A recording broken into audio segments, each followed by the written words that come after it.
Avant la fête de la Pâque, sachant que l'heure était venue pour lui de passer de ce monde au Père, Jésus qui avait aimé les siens dans le monde les aima jusqu'à la fin.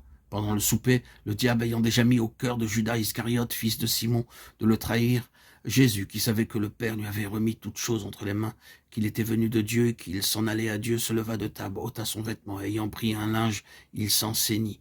Ensuite il remplit d'eau le bassin et se mit à laver les pieds de ses disciples et à les essuyer avec le linge dont il était saint. Il vint donc à Simon-Pierre qui lui dit « Toi, Seigneur, tu me laverais les pieds ?» Jésus lui répondit « Tu ne sais pas maintenant ce que je fais, mais tu le sauras plus tard. » Pierre lui dit « Tu ne me laveras jamais les pieds. » Jésus lui répondit « Si je ne te lave, tu n'auras point de part avec moi. » Simon-Pierre lui dit « Seigneur, non seulement les pieds, mais aussi les mains et la tête. » Jésus lui répondit « Celui qui s'est déjà baigné n'a plus qu'à se laver les pieds. Il est entièrement purifié. Or, vous êtes purs, mais non pas tous, car il savait quel était celui qui le trahirait.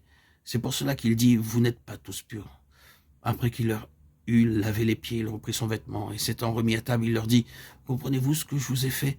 Vous m'appelez maître et seigneur, et vous dites bien, car je le suis. Si donc je vous ai lavé les pieds, moi, le Seigneur et le Maître, vous devez aussi vous laver les pieds les uns aux autres. Car je vous ai donné un exemple afin que vous fassiez comme je vous ai fait.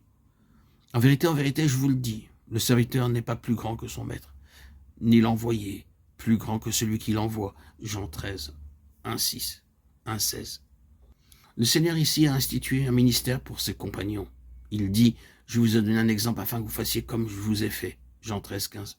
Il dit en d'autres termes, il faut vous aider l'un l'autre à rester pur de l'esprit de ce monde. Les mots qui expliquent cela sont frères.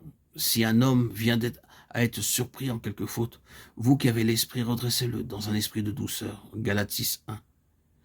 L'humilité de Jésus dans cet acte offensait Pierre. Toi, le Seigneur est maître, te mettre à genoux pour me laver les pieds, je ne puis penser à cela. Je ne puis pas le permettre. Je ne puis pas te permettre de t'humilier de cette manière.